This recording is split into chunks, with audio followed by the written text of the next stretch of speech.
All right, good morning everybody. So my watch now says 9:02, and as promised before, I think it's time to get started with our webinar today.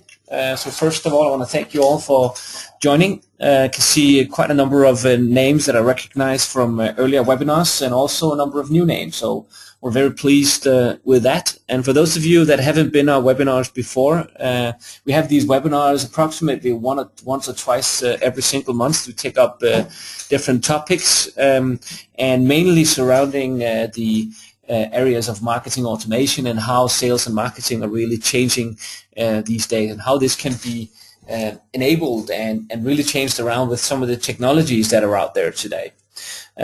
So just a few house rules for this webinar. It will be recorded, so the recording has started, which means that if you should miss it, or you just simply find it fantastic and you want to share it with one of your colleagues or anybody else, then you will receive a link afterwards for the webinar. So feel free to share it with anybody you find relevant. If you have any questions as we go along, also in the chat window for the webinar tool that you have on your screen, just type in your question, and I'll see if I can answer it as we go along. And if I miss one or two, I'll make sure to follow up on all questions once the presentation and the dialogue in general has gone through. So at the end of the webinar, I will answer all questions. And if you feel that timing might not be right, or you want to have a more direct dialogue with myself or one of my colleagues, then also feel free just to reach out to us naturally. So as you all hopefully know, the purpose of this webinar is really to address how marketing automation will change the future of the classical sales and marketing approach. And we'll naturally spend a lot more time on that in just a second or two. So just to introduce myself, my name is Lasse Christensen. I am one of the owners of the company Increase. We've been driving marketing automation and sales and marketing optimization processes for the last 7 or 8 years. And feel free to connect on LinkedIn. I also do quite a number of blogs on our company blog, along with our other marketing consultants. Enough about me. Only one simple slide for those of you that have not yet, hopefully you don't want to do like this, have not yet met the company of Increase. We're about 35 people, and we do nothing else than specialize in sales and marketing optimization. We call it a technology-enabled contact strategy. So how can we use technology to be much more effective in our contact strategy? And a contact strategy is a lot of different things, right? It's also how marketing addresses the prospects, existing customers through the entire life cycle, but it's also how sales actually address the people, our prospects and customers in the sales process. We're so lucky that we've been awarded Partner of the Year a couple of times by Oracle, the primary technology that we specialize in. For the marketing slides, we are by far the largest Oracle Marketing Cloud partner in the Nordics, which is our main turf. We work with customers that are global but make decisions in the Nordics. So we have customers like Coloplast and Maersk Line and other customers like that has rolled out this technology on a global scale. So enough about us, and just to set expectations, short introduction. I think I kept that promise. Simple, short introduction, just so you know who we are and who I am. And then, first of all, we're going to spend just about 10 minutes or so looking a little bit at how the customer's buying process has fundamentally changed, and how that really affects the way we drive sales and marketing today. Because from a sort of high-level perspective, we all know that that customers' buying process really has changed, but in most of the companies we meet, maybe not you guys, but most of the companies we meet, they all kind of drive sales and marketing like we've always done, right? With this sort of interrupt technology. We're going to look a little bit at how does that affect the numbers that we can actually generate. And then we're going to look specifically at some very concrete tools, processes, etc., that can really change the way you drive sales and marketing today. And I will say that the customers that adapt these processes and these technologies, they completely change the way that the sales and marketing is managed. So I hope that kind of matches what your expectations were. If you were looking for a new recipe on lasagna or something like that, then you're definitely in the wrong webinar. So let's kick it off. We have just about 40 minutes yet. We'll see if we can finish this call off just 5 minutes till 10, and also handling questions along the way. So as mentioned before, please just add in questions if you have any. All right, so first of all, if you kind of look at sales and marketing today and the way we all have set ourselves up, usually we see companies have focused very much on building what we call a mean, lean sales machine, right? So we've trained our salespeople, we've invested in CRM platforms, we've done a lot of stuff in the sales department to really optimize the way we drive sales and marketing today, especially on a sales level. But as I mentioned before, one of the things that has really happened is that the surroundings has fundamentally changed, which means that the way we drive our sales departments today and our marketing initiatives might not be the right setup as we've wanted. The setup we had fit in the start of this century and also in the 90s, but in the way that customers buy today, it is a lot different. Now, we're faced with two main challenges, and we kind of usually divide them up from a high-level perspective on internal challenges and the external challenges, right? So the internal challenges is usually from the CEO, right? Maybe he's the red guy on the screen right now shouting at us all, saying cost of sales has to go down, volume and quality of leads has to go out. You have 5 million euros or 5 million kroners or whatever it might be in marketing budget. How much revenue did you actually generate, right? And from those of you that are from marketing, I know you hate that question, and so do I myself, because it's really difficult to prove, the effect of marketing on revenue, right? But that is the expectation from the CEO, right? Also, sales effectiveness is one of the big topics from CEOs today. We have X number of salespeople. Do they have meetings enough? Why are they not calling customers that many? If there's any of you that are responsible from sales organizations, I know that's one of your daily challenges, right? How do we keep the activity levels high enough on the salespeople?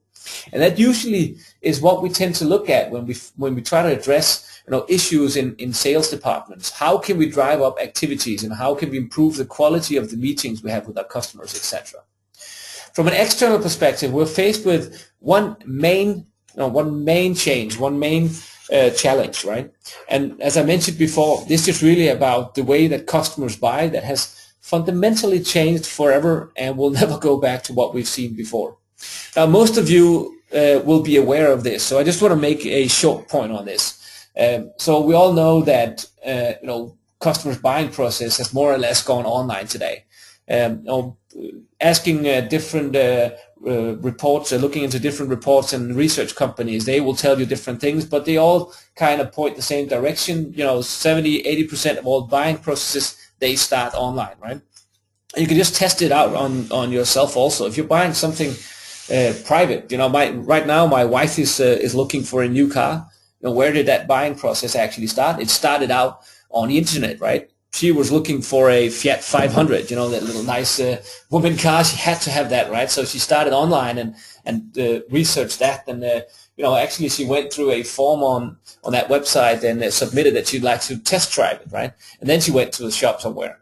And in my company Increase, which I own, if we want to change something, some of our suppliers in the company, do we start out by grabbing the phone and calling some vendor? No, you all know we don't do that, right? We start on Google. Our best friend, the biggest library of all times. We start on Google and we start searching.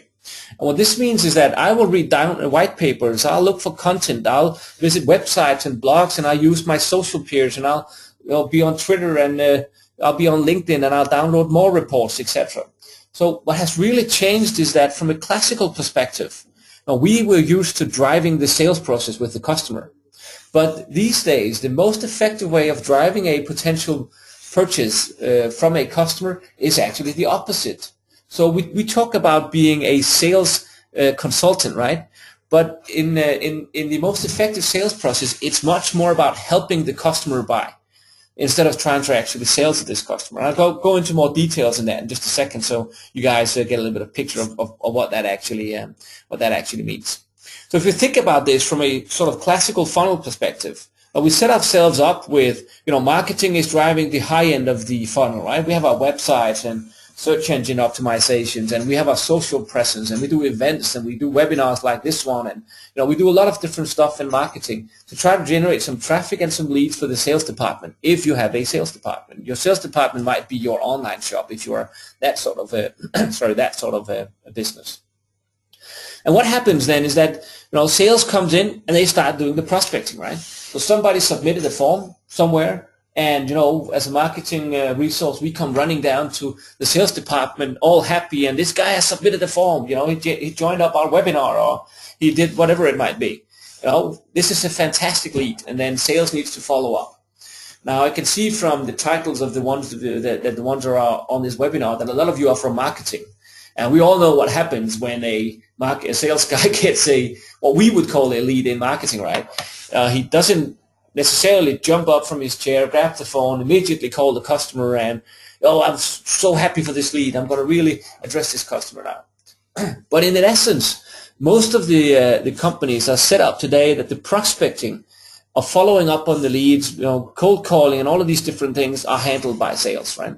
And also the actual sales process. So the customers that are actually in the market, those are the places where sales naturally spend their time. And the issue with this setup in general is what we call the 12 round of boxing between marketing and sales, right? So if we look at it, as I mentioned before, now usually from a marketing perspective, if we ask marketing people, and I had a quick poll on this webinar asking for the quality of the leads that you guys are generating, then in most cases we would be maybe not overly satisfied, but I think we deliver quality leads. But why don't sales just follow up? Marketing will say stuff like sales are lazy, why don't they call these leads that we're generating, and we never get any feedback, etc., right? And, I speak at a lot of conferences, and usually when we make this, put the slide up, I can see people in front of me, and most marketing people will either be smiling or nodding their heads, think, yeah, salespeople, they are damn lousy, right? But is that really true, right? Because if you had salespeople in the room also and ask these guys, so what do you think about the quality of the leads that marketing is generating? What do you think they would be saying? They would not be clapping their hands and roaring for more leads, right? They would say something like, do you call that a lead? No, just somebody submitted a form. That doesn't mean it's a lead, right? Just somebody downloaded a white paper, or somebody clicked on an email, or whatever it might be. So the people that are on this webinar, because you joined this webinar, could ask yourselves, I had one of our sales resources call you, 5 minutes after this webinar saying, hey, thank you for joining the webinar. I'm so happy you joined. Can we set up a meeting? I'd like to introduce you more to Increase and what we can do and marketing automation, etc. What would your response be? In most cases, it would probably be, depending on the quality of this webinar naturally, right? But in most cases, it would probably be something like, I just need to research a little bit. We have to think about it internally. Can you call me in 14 days, right? Then what happens, right? Our sales guy, he will log an activity in the CRM platform we use, and then he'll call you in 14 days, right? And your message at that point will be, we looked at this, but we haven't really had time to spend that much time on it yet. We need to speak more internally. So can you call me again in 14 days? And that process will continue until you at some point will tell our sales guy, listen, friend, stop calling me. I will call you when I am ready, right? And in the meantime, you'll be searching the web, you'll be downloading white papers, you'll be visiting our blog for hopefully, and reading some of the interesting articles that we're writing around these areas. Let's skip these guys. So what this is really all about is that the alignment between sales and marketing is what we call the broken funnel. So in many cases, there's no definition of what is a lead actually, right? So when marketing hand over the leads to sales, then the qualifications are the following. Because if that is not in place, then you don't have any real definitions of what is a good lead and a bad lead. And there's so much potential in just defining what is a lead, aligning that with sales, allowing them to say, no, these leads, we don't want to spend our time on that. We want to spend time on leads that has this profile instead. So there's really a lot of momentum to be gained in aligning much more on sales and marketing. And we're going to address that in just a second. So the things that I've just mentioned to kind of frame what this is all about is, the external change of customer buying behavior, the way we set ourselves up from a sales and marketing perspective. It really it puts the needle down for some of the numbers that we can pull out of reports in general. And maybe you can recognize some of these numbers from your own company if you measure these things. But in general, if you ask Gartner and Forrester and Aberdeen and these guys, they will tell you that sales and marketing approximately, on an average, will amount to about 40% of all cost in a company. So that's the salespeople's salary, it's their bonuses, it's the car, it's the platform for email marketing, it's the CRM system, etc. The lot, right? So all costs that are related to sales and marketing would amount to approximately 40%. In most cases, when we speak to customers, they will tell us that just about 80 to 90% of all leads will never be followed up. Will never be followed up, right? So again, back to the alignment between sales and marketing. How much do we actually generate from a from a marketing perspective, and how much of that is actually being followed up, right? Also, different research, reports say different things, but in general, this is a report from Gartner that has interviewed 600 different CEOs that said 88% of all CEOs believe that sales and marketing can be more effective. But 75% of all these CEOs, they actually also believe that that sales and marketing is the key to growth, right? So we think that sales and marketing can be more effective, and we also know that this is where we need to invest to actually be able to grow our business.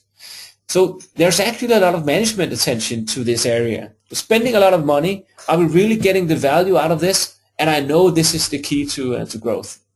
Also, another interesting statistic, 63% of all time spent in sales is on customers that is not going to buy anything. Right?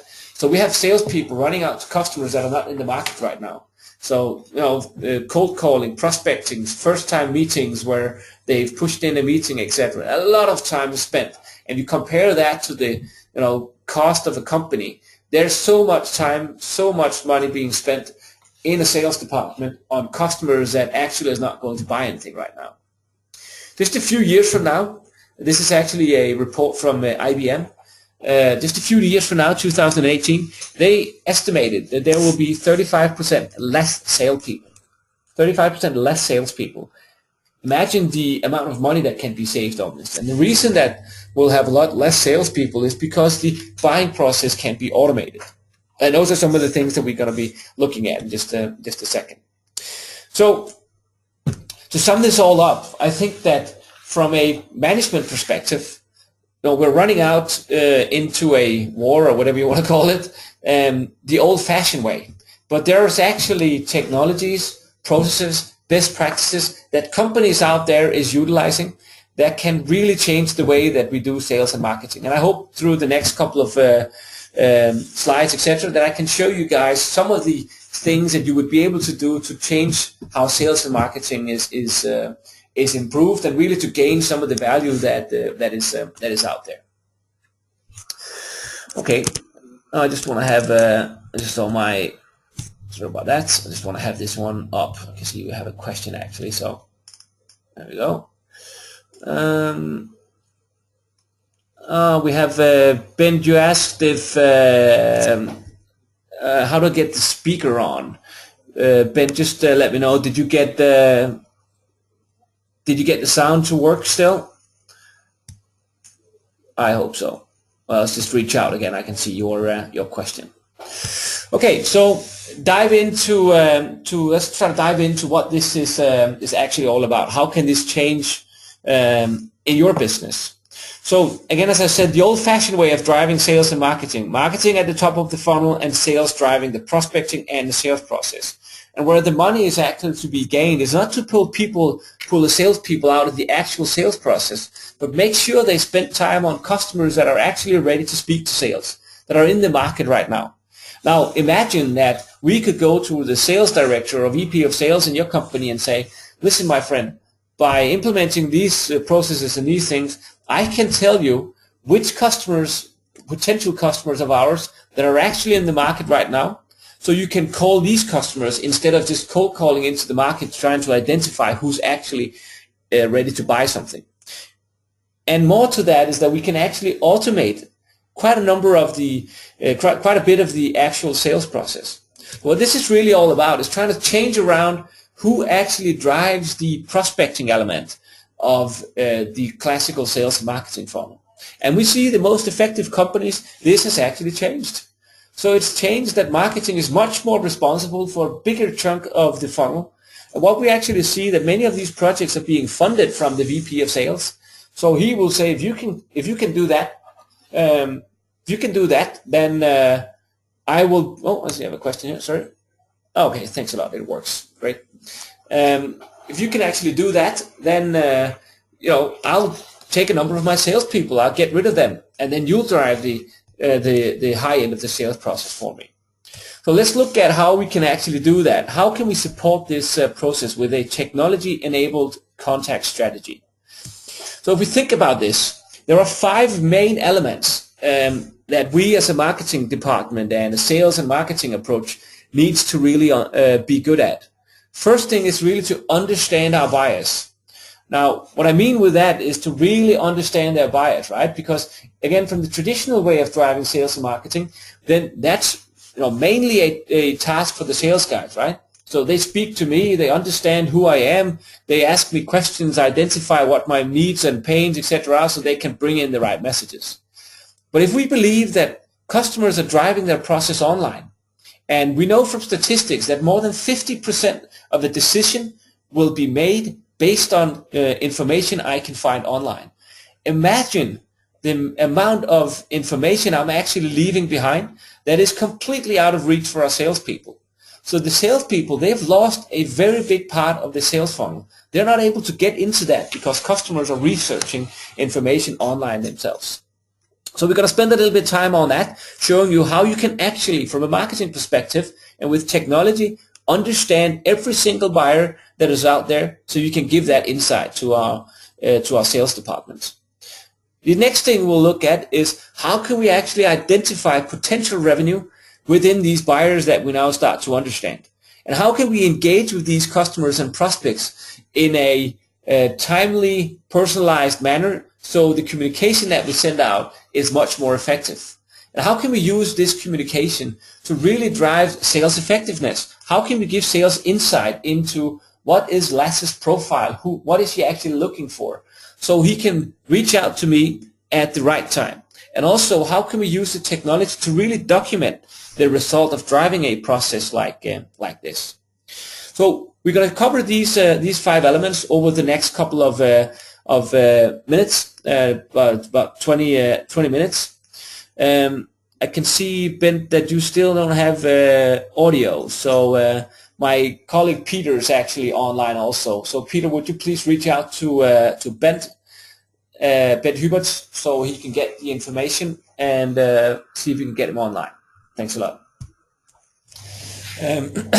So Ben, Peter will reach out to you. We'll try to call you and see if we can get that up and running. I guess you're the only one. You're the only one actually saying this. So I hope that everybody else has audio, else I'm in deep trouble. So okay, so as I mentioned before, what we really need to do is to understand our buyers, and that's the first starting point. So understanding our buyers is trying to build what we call digital profiles, and to show you really what digital profiles is all about. So it actually means that you have data positioned in a lot of different platforms all over the place. I'm just reaching out to my friend Peter here so he can reach out to Bent.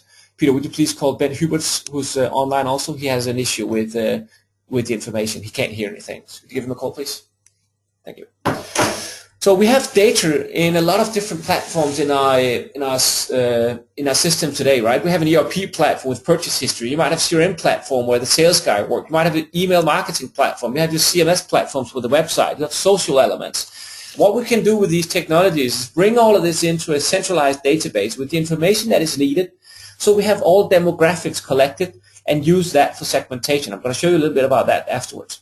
What we can also do is that we can tap in to every single individual's buying behavior, which means that I can see what each and every one of you that are on this webinar actually are doing on all of the medias that we own. So on our website, on our blogs, on our emails, on our website we have with download documents, etc.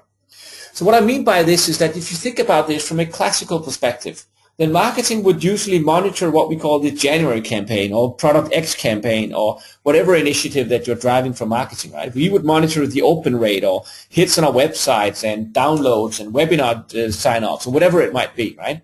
And that would be our starting point from generating leads to sales, right?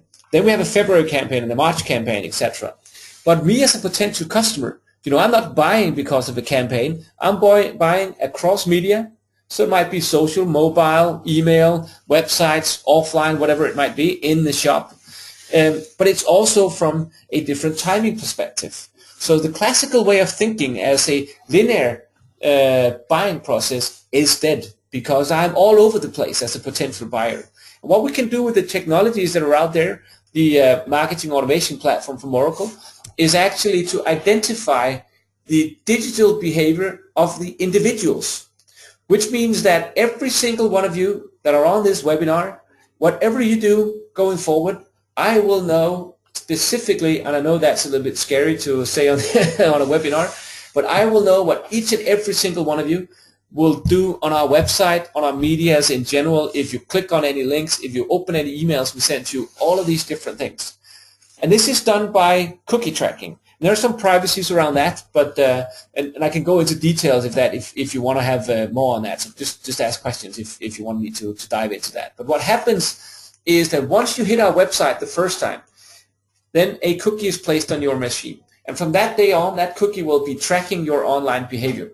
It will be tracking anything on medias that we own. So I can't see what you're doing on any newspapers or whatever it might be, but I can see what you're doing on any of the medias that we're actually owning, right? So the only thing I need you to do is actually to open an email that we've sent to you or to submit a form from our website like you did when you signed up for the webinar. Then the system says, I have a cookie ID and now I also have an email address because you submitted that on the form. Now I know who you are. So you might have visited our website, 6 months ago, and we put a cookie on your machine on that time. So if you submit a form today, then it will be the history of your digital behavior we will also gain access to. So we know on a detail level what you have actually done. Just to give you an example of what we can actually see. Now this is a screenshot from a part of the technology that I'm introducing you to here. So this is a screenshot of my digital profile. And we can see that Lasse visited the website 74 times. He submitted 7 forms. He's opened 11 emails. He's clicked through 10 of them. And down here you can see that my profile has grown as much as I engage in content, etc. Right? So what really happens is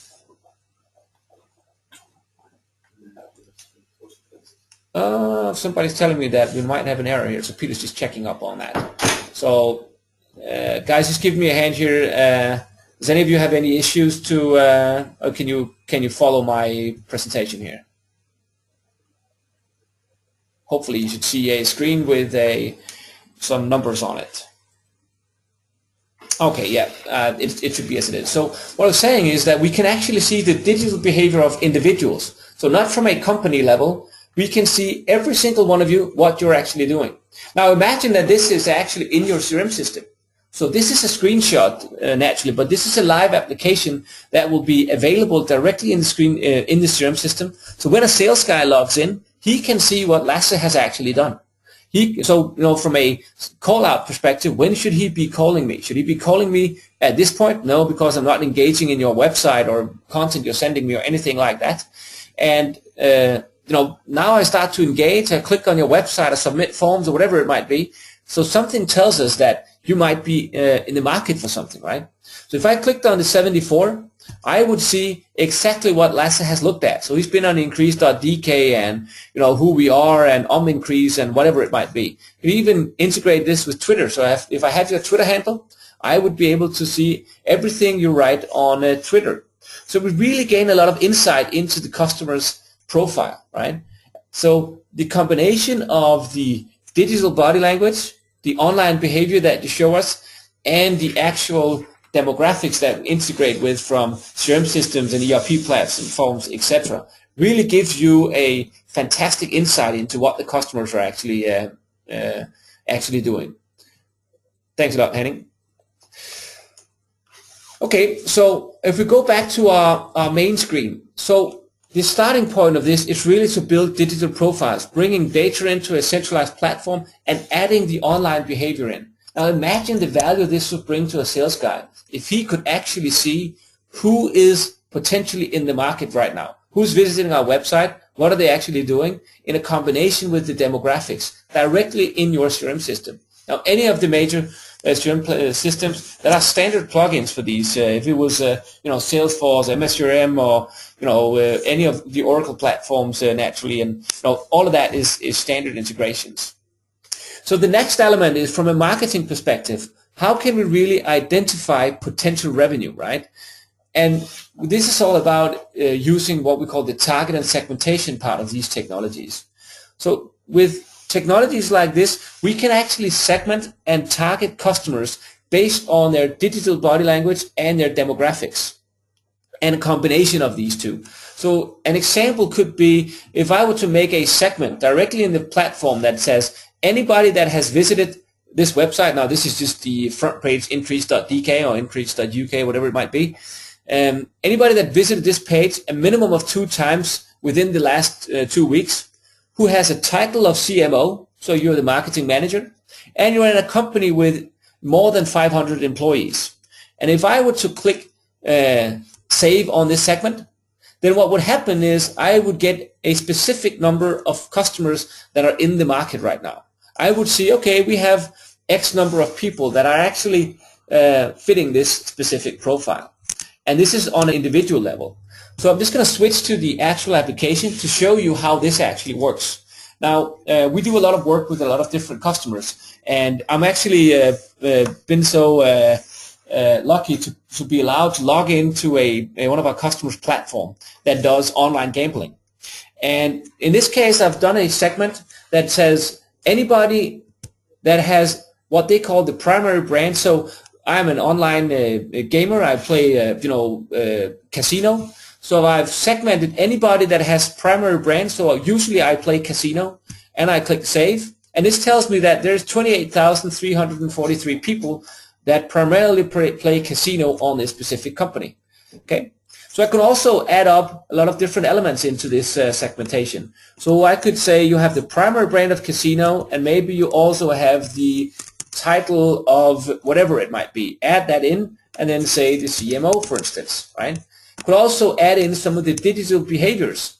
And to give you an example of how this actually could work, let me just delete this one. So on the right-hand side, you see that we have sent emails, opened emails, clicked emails, visited the website, submitted any form, submitted specific landing pages, or submitted specific URLs or page tags or anything like that. So just do something simple. We could say anybody that has not been sent any emails within, let's say within the last, let's say 2 weeks, for instance. So you primarily use our casino platform, and you have not received any communication within the last 2 weeks. Okay, so we click save. The platform now does now is that it looks for the online behavior, matches that with primary brand being casino. Now it starts to calculate, and in a few seconds we'll see that this customer has, as long as it's calculating, they have about 1.5 million contacts in their database. So it's just going to run through the numbers, and it's going to give us a number that tells us, well, they have X thousand contacts that fits this specific profile. Now, this specific profile can then be used for communication purposes, because we know on an individual level who these contacts actually are. So it's just going to be a second, and then we're hopefully done by calculating. So in the meantime, while we calculate, so the segments that we actually trigger, the segments that we actually generate could be based on any demographics you have in the platform and with the online behavior. Now this can be used for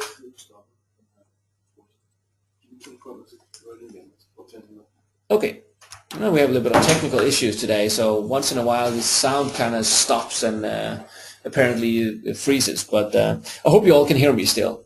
So what we can use these segments for is proactively figuring out customers that are in the market right now. So as I mentioned before, now we can see it went down to 14,679. So we want to do a campaign for anybody that usually plays casino and have not received any communication from us within the last 2 weeks, as an example, right?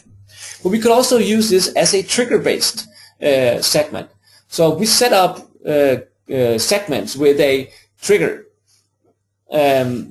where we can, see, I'm running into technical issues here. Yeah, we have, great, thanks a lot, Anne-Slot.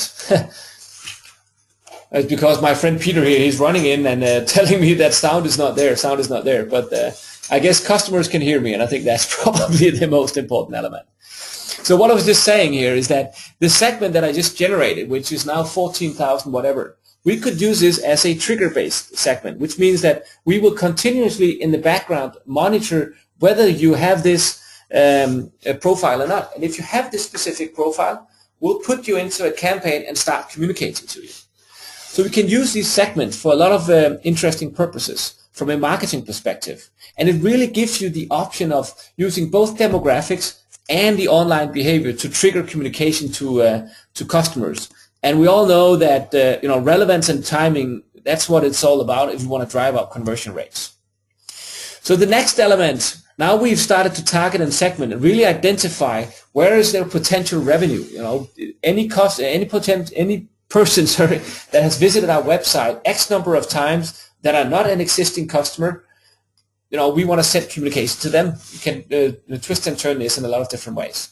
Now the next element is really about how can we use these digital profiles and these segmentations and segments and those things we build out to really engage in our customers. And from a more tactical level, how can we automate and personalize this communication to really hit our customers with the right message. And what we call this is naturally automated communication or automated nurturing. So again, as we mentioned before, the classical sales process is somebody submits a form and then the sales guy, he starts, can you spare a few minutes? Can we set up a meeting?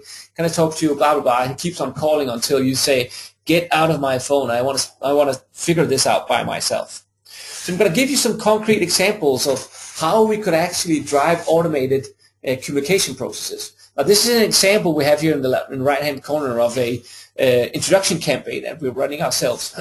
Sorry. Sorry about that.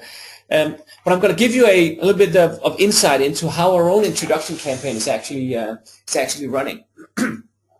So it starts out in the left-hand corner with a segment. And this segment says anybody that has submitted a specific form, we gave out a book for free at a point that's called The Digital Body Language, which was written by the guy that started the Eloquent platform, which is called back in the days. A fantastic book you should read at some point. So we gave that book out for free, and we said anybody that submits that form, that specific form, we want to put them into this campaign. We could also have created this segment as anybody that is created within the last 2 days. So this is a new contact that are not in the system already, right? So we want to introduce you guys to increase. So what happened in this case is that we gave out a book for free, right? So we waited 1 day. This is the waiting step. We waited 1 day, and then an email was sent from one of our salespeople called Torbjørn.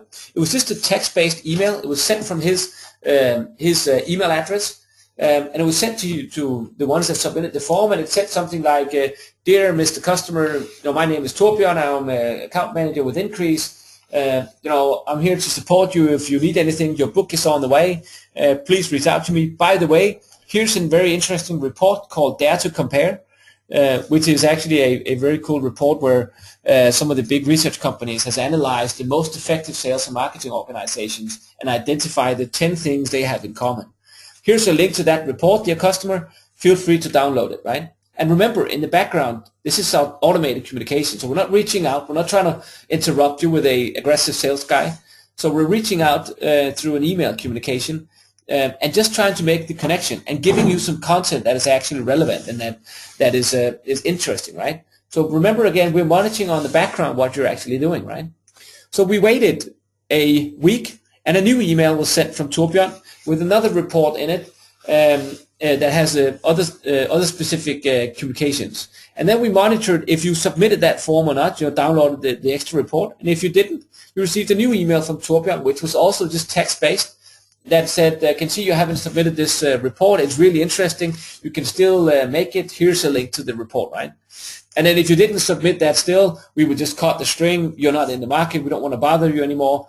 And then start to leave you. But if you actually submitted that form, you went into an introduction campaign where you received an email which was more marketing oriented, introducing who we are, all of the nice things about Increase with the biggest company, blah, blah, blah, all of these different things. So you got a proper introduction. And on the back end of it, we monitored, as I mentioned before, everything you did, from a digital body language perspective. Which mails did you click on? Where did you open? Where did you go to a website afterwards? So to give you another example of how that digital profile can also be used. So the communication that is being sent out to you can also be personalized, which means that I know who you are, I know your title, I know what industry you're in. So I might want to have a reference story in the first email that I'm sending you or the third email that I'm sending you. So why not put in a reference story that is actually from the same industry that you're in? So the communication going out can also be personalized. So you might be the CEO or the marketing chief, you might be the VP of sales or the CEO. Well, you would receive different messages because your interest is different things, right? Also, to give you an example of a more online purchase process where we've automated a part of the communication. One of our customers, which is called Mammut, it's a Norwegian customer, more or less the same as Economic in Denmark, for those of you that are from Denmark. Online financial program for small customers, those sort of things. So you can actually try their ERP platform for free, right? So we did a segment that says anybody that visited this page minimum of 2 times within the last 2 weeks, and you have not yet submitted a free trial, right? Well, you can figure out how many people has that because we do the tracking. So you've not submitted the form and you visited this website twice, meaning that you show some interest, right? So they were automatically going to be put into a free trial sign-up, right? So if you visited the website, not submitted the form, you would receive an email saying, did you know you can try our programs for free, blah, blah, blah, right? So we waited 3 days, monitored if you submitted the form. If you didn't submit the form, you would get a new email saying, last chance to get your free trial, right? Try to push him across the line of submitting that actual form. If you actually submitted the form, you would be put into the free trial introduction campaign. The free trial introduction campaign then had a number of communications in it. So it's a welcome and introduction. Thank you for trying out our software. We're really pleased to have you, blah, blah, blah. 3 days later, 1 tip, and also focus on converting. Did you know that in this and this area you have these and these options? And then, you can convert right now with a special offer, blah, blah, blah, whatever, right? Tip number 2, tip number 3. And all the time we would be monitoring if you actually converted, right? So if you converted, you would be put into the new customer welcome program. And if you didn't convert, we would automatically create an activity in the sales, in the CRM platform for the salespeople to reach out and call that specific customer. So there would be a new customer welcome program. Welcome to Mammut. You are one of our new fantastic customers. We're really pleased to have you. You have an account team. So next communication. Also asking, why did you choose us? Really interesting stuff to follow up. And then introducing them to other options. Did you know that you could upgrade to this, or you could get a service level agreement, or whatever it might be, right? And through those communications, identifying if there is a potential upsell. And this could continue, right? So that would be a potential upsell communication. I'll give you another example, which is something that we're running ourselves, which is what we call a re-engagement campaign. So we know from a lot of our customers that we all have what we call emotional unsubscribers, right? People that are just in our database, they receive our newsletters, but they never engage in anything, right? So what we've set up for our own platform is a re-engagement campaign. So we monitor anybody that has not been on our website, has not responded to any of our communication within the last 6 months, they will automatically be put into this communication. So the first thing that happens is you receive an email. Then we check if you have subscribed or unsubscribed, and then you get a new email and a new email. This is actually the flow, but the approach we have to this is sort of a relationship approach, so making it a little bit funny. Now, this is in Danish, but I'll see if I can just quickly translate it also. So the first email that was sent for somebody that hit this profile, again, it was just text, it had the subject line of why the cold shoulder, right? So it said, "Hi Lotte, we've noticed that there's been a little bit of distance in me. Are you okay? Are we still a couple?" So we could go to the relationship approach to this. Ask you, do you still want to receive our newsletter, or no, I don't want to, right? And also gave some links to interesting material. So if you didn't respond, a new email would be sent to you, where the subject line would be, "We really need to speak now. It's been so long time since we've spoken. I hope we still have a chance to save our relationship." So sort of a funny way of doing this. Just again asking, do you want to receive information, or you don't want to receive that information? Last element is, okay, nothing lasts forever. If you click no, really sorry, we had a fantastic time. I'm gonna miss you. Feel free to sign up again at a later stage. If you actually said yes, I would like to receive the newsletters, you have the last element that said, "Hey, you're back. We're so happy, and this is where you can find more information about marketing automation, etc." So this is just trying to give you some inspiration on really using technology to automate and communicate these different scenarios. So to speed things up a little bit, and with respect for time, we also need to cover the last two elements. So we started to understand our customers by building digital profiles. We use the platform and the technology to identify who's actually in the market right now. We use the technology to automate and personalize communication, so we don't spend sales time on customers that are not in the market. Then we use also the technology to really qualify the leads and give insight to sales for the customers that are actually in the market, right? So what we have is a number of different tools for the platform, for the sales guys actually to utilize. We can tell them by using lead scoring who should they actually call. We can show them by the screenshot I showed you before what the people they're calling, what are they actually interested in. We also have a number of different functionalities in the platform, but right now I'm just going to focus on these specific things with the lead scoring on. What we do in the platform also is with all of this communication going on, and with the online behavior being tracked and the demographics being fit into the platform, we can now automatically on the background score who is the best fit, right? From a demographic perspective. Is it by title, the industry, number of employees, revenue, etc.? What is the best fit for a potential customer for us? And on the other side, also monitoring the activity. What have you actually done from a digital profile perspective?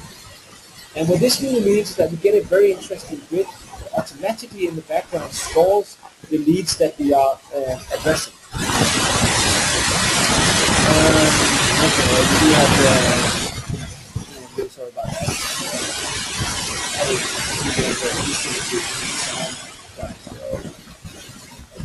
It's not my day, so I'm really sorry about the sound, guys. I hope you didn't do much about that. Let me just try to just give me 1 second, guys.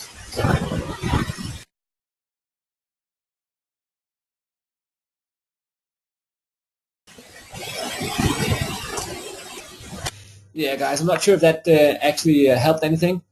I try to log off, and okay, I get a thumbs up from Peter. So sorry about that, guys. It's really nice sitting here talking about technology, and the technology I'm using for the webinar is just not working. So let me just say that we're not selling webinar tools. So bear with me on that, guys. So what I was talking about is how we can use the technology to really score the leads that we're addressing from two different angles, right? One was the best fit, so monitoring the demographics of our customers. So to give you an example of that, let's say that you submitted the form to this webinar and you told us that you were the CMO. Okay, so I would give you 25 points for being the CMO. Let's say you were in a company with more than 500 500 employees, which means that you are in our key market. I'll give you another 25 points. So you'd be a B customer now. Let's say also that you were in an industry that we are very focused on. So you might give you another 25 points. So you become an A prospect right now. But we also monitor the engagement. So you submitted the form to the webinar, which tells me that, well, okay, you're in the market for something or just looking for something. You have some needs, or maybe you just want to get inspired. So I'm going to give you 25 points for that. Let's say that before you visit this website, you were actually on our website and looked on our blog and read an article about whatever it might be. I'll give you 5 points for that, and I'll also give you 5 points because you opened our last newsletter, etc. So every time you do something, I'm going to give you new points. Okay, so you kind of rise in fit criteria and the engagement criteria. What this means is that if you look at this, anything that is in the A1, A2 arena, those would be contacts that are, the perfect match for us potentially, but they're just not ready to speak to sales yet. So we're going to keep them in marketing. We're going to do some automated nurturing. We're going to send some information. Just continuously keep ourselves top of mind until you hit the A3, A4, B3, B4 arena. Then we're going to automatically create a lead inside our CRM system. We're going to add that to a campaign, and the sales is going to receive an email saying this specific customer should receive a sales call right now. And now when the sales guy logs in, remember the screenshot I showed you in the beginning? He would be able to see exactly what you've done from a digital body language perspective. So what webinars you've joined, what you saw, which websites you visited, emails you've opened, all of those different things. So lead scoring can really be used for a lot of interesting elements to ensuring that sales spend time on the right customers that are actually in the market. The last element I just want to quickly cover also is, we're building the digital profiles. We're segmenting our customers so we know who to communicate. We can automate the communication, and we can use lead scoring and these sort of things to give sales insight. So we address the customers when they are ready to speak to sales, saving a lot of time and resources in the sales and marketing funnel. And then we also have functionalities to analyze and report on the effect that we're actually generating. So in these platforms, specifically the one that we're working with from Oracle called Eloqua, there are more than 100 standard reports where you would be able to document the performance of your campaigns. This is a screenshot from the lead scoring model. So from a marketing perspective, you could run a report telling you how many leads do I have in the A4 and A B4, etc. arena. And also from a revenue perspective, we could also start to identify that the number of opportunities we've generated has a revenue value of this and this much, and how much of that has been closed, etc. So there's actually a lot of functionalities in these platforms that can really close the loop and see the campaigns that we're generating, which were effective and which were not effective. Customers with specific profiles, how are they engaging in my content? So going forward, I would use specific content because we know that is the most effective.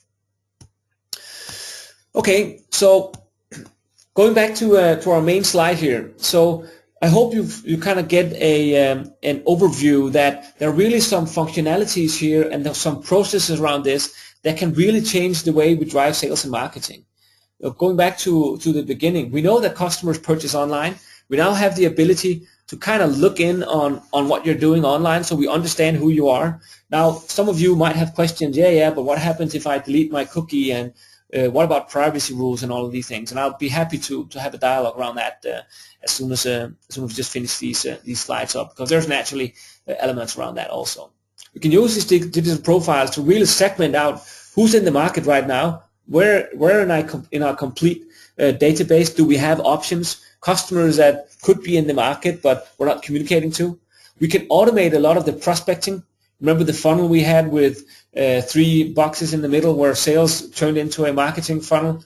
We can really automate a lot of the prospecting, and by using the lead qualifications, we can identify when sales should be in the market, when should they actually address these contacts. And we have tools to analyze and report on the effect that we're actually doing. So we again can improve our target and segmentation, and then the wheel is kind of running. So I hope it gives you guys some inspiration to how marketing automation can really take a part in transforming sales and marketing, how it's run today. And all of what you've seen, I'm not going to spend time on this, just tell you that all of what you've seen is in one and the same architecture, one and the same technology. You don't need to buy 10 different platforms with a lot of different stuff in it. So, sort of conclusion here, from our perspective, change is a necessity. Because customers' buying behaviors has changed. It's not going to go back. But if you look at your own sales and marketing department, and you're the only ones that can actually answer that, are you aligned the right way? So if you have a huge investment in sales and marketing. Is that money today being spent the best way? The divide between sales and marketing will usually be a high amount of money on sales and a little less money on marketing. But is that really the right way of doing this? Could we save some money in sales, use that to automate and communicate to our customers, so we can use the salespeople we have on customers that are actually in the market, right? So I think from a general perspective, the technology is here, customers are using it already, and there's so much potential from most sales and marketing departments to really utilize these elements. So if you find this interesting, we do have a way forward, naturally. We have what we call Inspirational Workshops, which is customer individual. So if you from this presentation think that, it might be interesting, I think that might be relevant for us, we do what we call free Inspirational Workshops, which is a 2 to 3 hour workshop with your company, where you bring in the key stakeholders of sales and marketing and whatever is the key stakeholders in your company, and we give an overall pitch addressed to your specific business. When that's done, if you still find this interesting, we build a business case with you. So where are the potential savings in your business? Build a proof of concept, and then the potential implementation, etc., starts from scratch. So that's the way forward. So if you find this interesting, think about signing up for an inspirational workshop.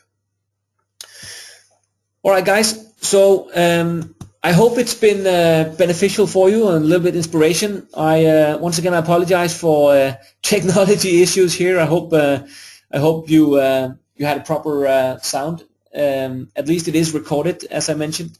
So if you want to have the slides afterwards, it will be made available for all of you. You're going to receive it with a link on it, and then you can just listen to my beautiful voice once again.